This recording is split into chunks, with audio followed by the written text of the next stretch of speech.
देखिए स्टूडेंट्स, अब ideal gas equation को हमने समझ लिया, डिफरेंट गैस लॉ समझ लिया, टेम्परेचर समझ लिया। अब कहानी यह है कि टेम्परेचर मेजर करे किससे। तो टेम्परेचर जिस डिवाइस से मेजर किया जाता है उसे थर्मोमीटर कहते हैं। हमारे टॉपिक नंबर 6 की हम बात कर रहे हैं। डॉक्टर के पास आप गए तो आज के 5 से 10 साल पहले जब आप डॉक्टर के पास जाते थे तब उस सिचुएशन में डॉक्टर एक थर्मोमीटर यूज करता था और वो मर्क्यूरी थर्मोमीटर हुआ करता था। वो थर्मोमीटर आप इस तरह से झटक के डॉक्टर आपको अपनी बॉडी के किसी भी पार्ट के कांटेक्ट में रखने को देता था। आप उस थर्मोमीटर को कांटेक्ट में लाते थे। आपकी बॉडी का 37 डिग्री सेल्सियस टेम्परेचर होता है, जो कि मैंने अभी आपको सामने बताया। थर्मोमीटर का सिलेंड्रिकल पार्ट जो है वो बॉडी के कांटेक्ट में आता था, एनर्जी रिसीव होना शुरू होती थी। एक समय ऐसा आता था टेम्परेचर इक्वल हो जाता था, डॉक्टर थर्मोमीटर निकालता था, रीडिंग को पढ़ता था। तो वो जो डिवाइस थी that was the mercury thermometer. कौन सी डिवाइस थी? Mercury thermometer. Now mercury thermometer ऐसा डिवाइस हुआ करता था जिसकी मदद से बॉडी के टेम्परेचर को मेजर किया जा सकता है, जो कि 98 डिग्री फ़ारेनहाइट से लेकर 105 फ़ारेनहाइट तक मेजर करता है। That is clinical measurement. Although mercury thermometer के प्लेस पे नाउअडेज डिजिटल थर्मोमीटर आने लगे हैं। और डिजिटल थर्मोमीटर के साथ साथ अभी तो कोरोना वायरस के स्प्रेड होने के बाद से थर्मल गन आने लगी है। No contact with body, only radiation, get the answer. आपको मिल जाएगा टेम्परेचर बिना कॉन्टैक्ट में आए। रेडिएशन के बेसिस पे जजमेंट आने लगा है, थर्मल गन, जो कि जानते होंगे आप, मुझसे बेहतर जानते होंगे ना। मर्क्यूरी थर्मोमीटर की रेंज बढ़ाना हो तो मर्क्यूरी थर्मोमीटर के अपर वाले पार्ट में नाइट्रोजन फिलअप कर दो तो रेंज बढ़ जाती है।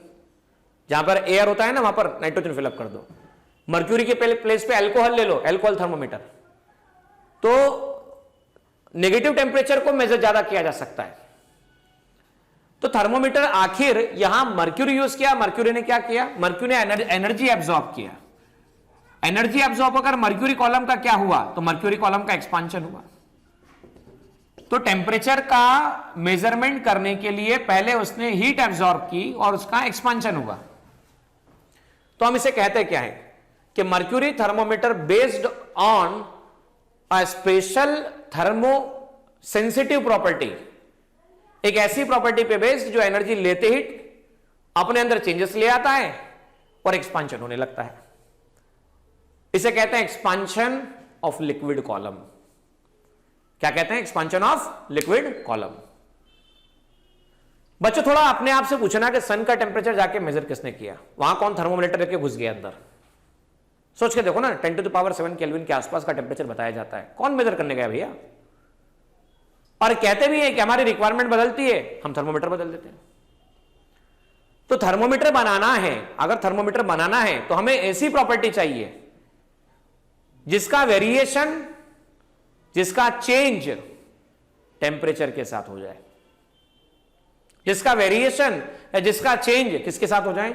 टेम्परेचर के साथ हो जाए। अगर टेम्परेचर के साथ में चेंज हो गया तो हम उसे यूज कर पाएंगे। जैसे कि सेकंड नंबर प्रॉपर्टी आप जानते हैं, अभी मैंने बताया था कि वॉल्यूम अगर कांस्टेंट होता है तो pressure directly proportional to temperature होता है, और यह कहलाता है कांस्टेंट वॉल्यूम थर्मोमीटर। मतलब प्रेशर का वेरिएशन टेम्परेचर के साथ में, लेकिन वॉल्यूम कांस्टेंट है। तो ये pressure is the thermometric property. Pressure is the thermometric property varying with the temperature. Length of liquid column is the thermometric property. Length of liquid column is thermometric property varying with the temperature. Third number पे आप देखते हैं, अगर pressure constant होता है तो volume directly proportional to temperature होता है। प्रेशर कांस्टेंट है और वॉल्यूम और टेम्परेचर के साथ में आप स्टडी कर रहे हो, constant pressure thermometer. Constant pressure thermometer. Fourth number आप देख सकते हैं कि रेजिस्टेंस का वेरिएशन भी टेम्परेचर के साथ में ऑब्जर्व किया जाता है। रेजिस्टेंस 10th क्लास में पढ़ा था ना, 10th क्लास के अंदर। बोले हाँ सर, कंडक्टर में रेजिस्टेंस की हमने बात पढ़ी थी। 10th क्लास में हमने सीखा था opposition in the flow of current is called resistance.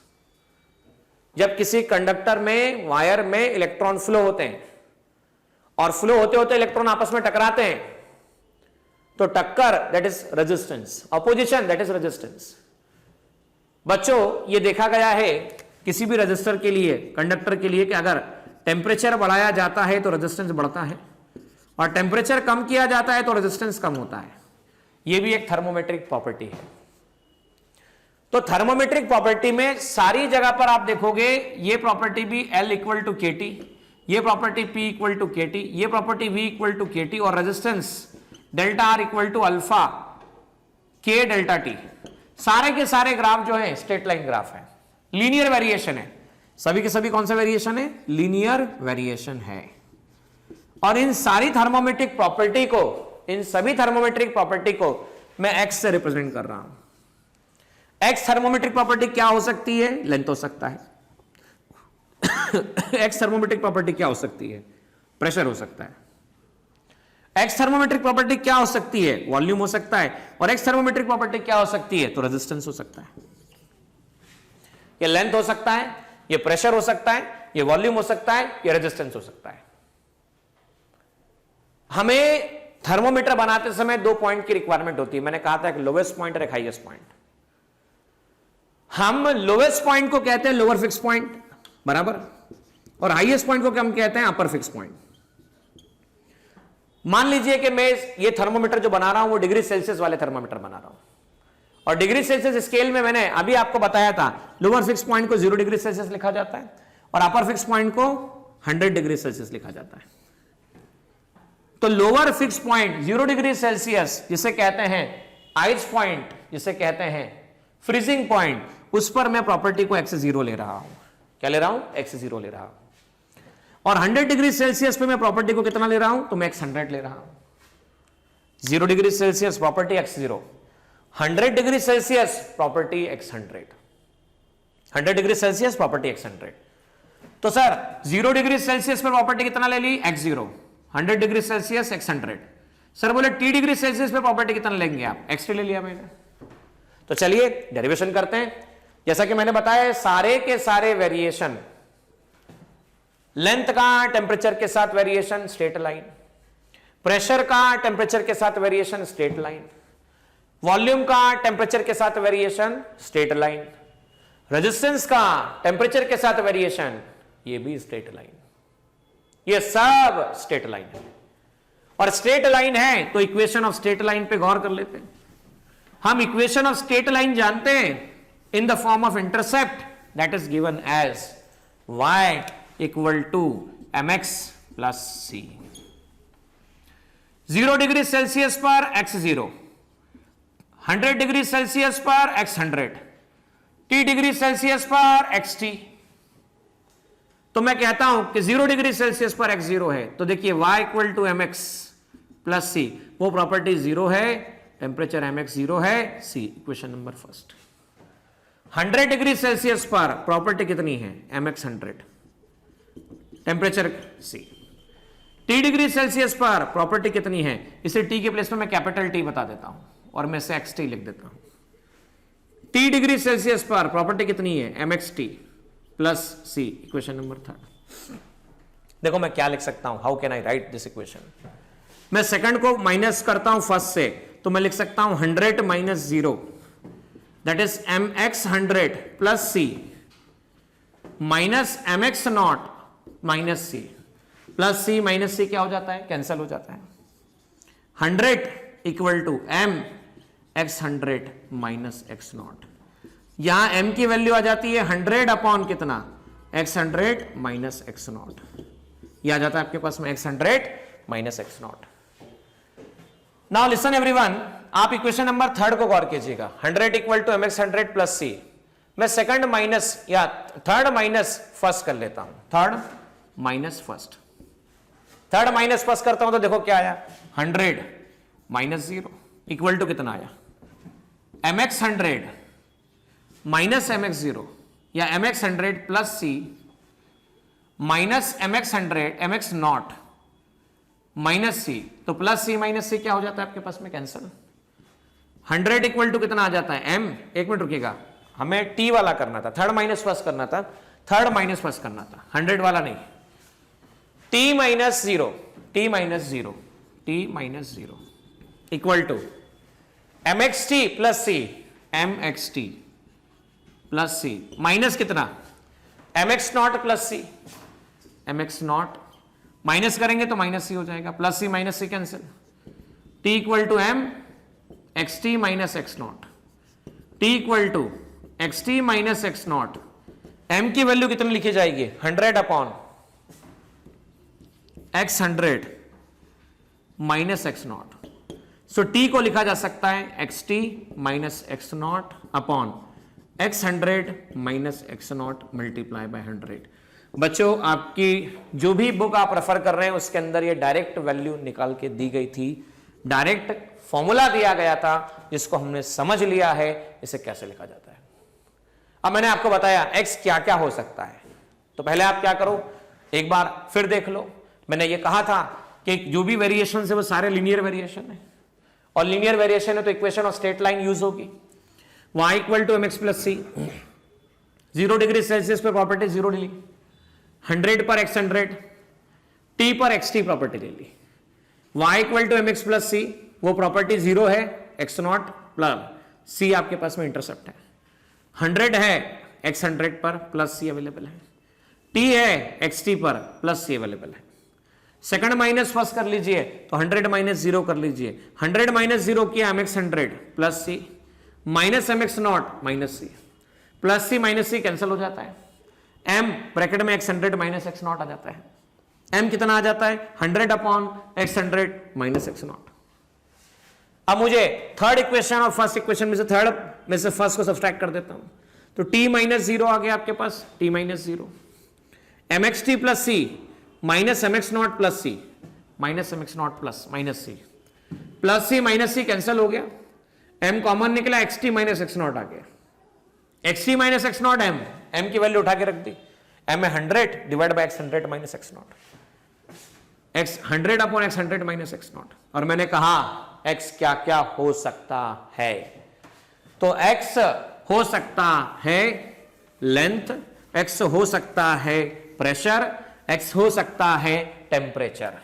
सो जब मर्क्यूरी थर्मोमीटर की बात की जाएगी, मर्क्यूरी थर्मोमीटर की बात की जाएगी, तो t को लिखा जाएगा x के प्लेस पे लेंथ, तो xt के प्लेस पे length at t temperature minus length at 0 degree Celsius, length at 100 degree Celsius minus length at 0 degree Celsius multiply by 100। अगर कांस्टेंट प्रेशर थर्मोमीटर की बात की जाएगी तो हम वॉल्यूम के वेरिएशन की बात करेंगे, volume at T temperature minus volume at 0 degree Celsius, volume at 100 degree Celsius minus volume at 0 degree Celsius multiply by 100।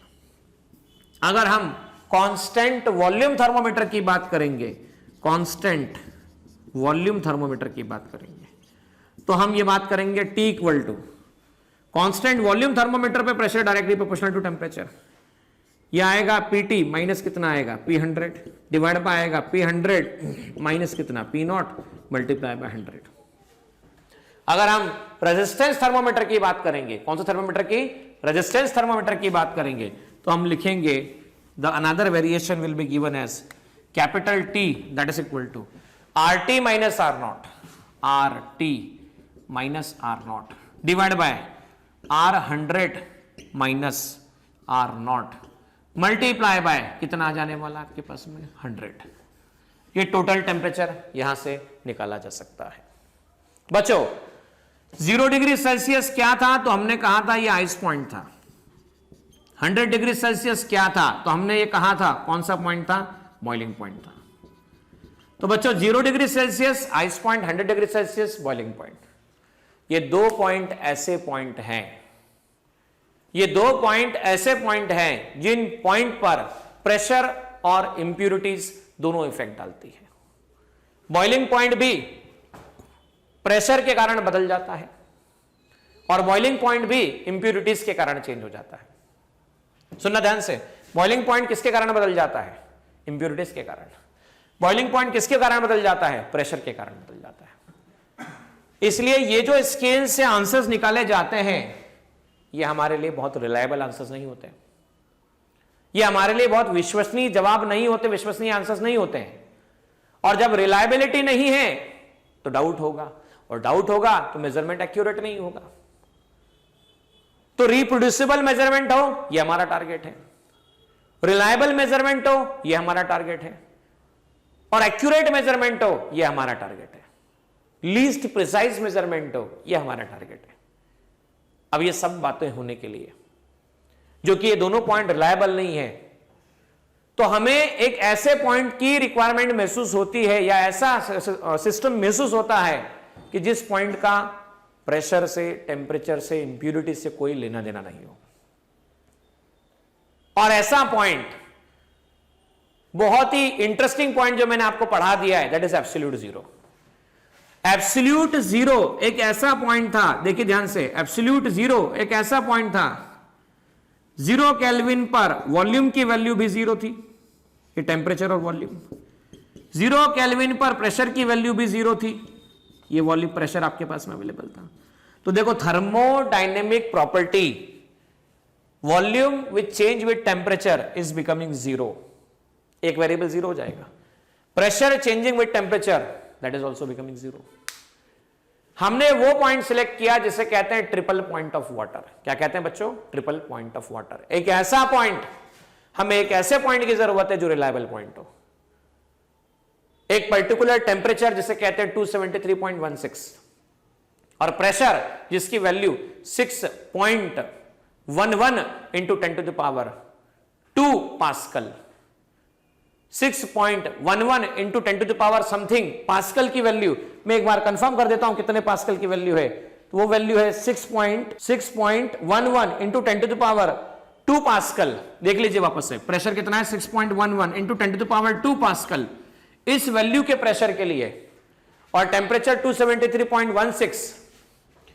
Water के साथ एक इंटरेस्टिंग बात देखी जाती है कि वाटर को एग्जिस्ट करता है एक साथ, को एग्जिस्ट करता है एक साथ सॉलिड, लिक्विड और गैसियस स्टेट के अंदर।